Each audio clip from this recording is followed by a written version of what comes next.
Good morning. Hey, sunshine. Good morning. Hey, today we're going to be talking about the three-legged stool of the interviewing and hiring process. People get this wrong a lot of the times, don't they? They come to us somewhere in the middle of this process, this cycle, with challenges, and there's challenges at every corner when hiring, correct? Yeah, it's usually from either just not doing one of these steps or two of the steps or just not doing it right. So let's talk about the three steps. What do you think about this, Charlie, huh? Okay, here are the three legs. So number one is objective, number two is subjective, number three is historical. So first one's objective, and this is where most chiropractors get it wrong right out of the gate because they're hiring off of gut, off of feeling, off of using their past experience, and not using metrics and data to really get a true insight for the person you're considering bringing on the team. This is what every other industry has access to.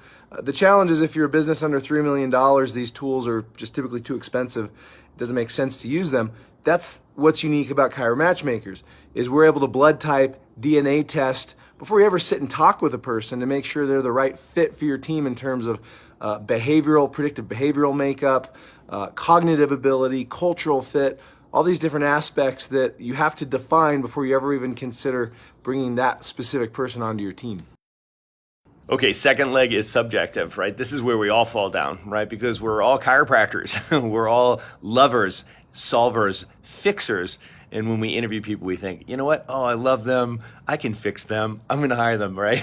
You think it's like, oh yeah, they have a license. They have interest. We have aligned philosophies. I really like them personally. And my instincts are, I should hire them. They're not a felon, so we hire them. And that's when things just go sideways.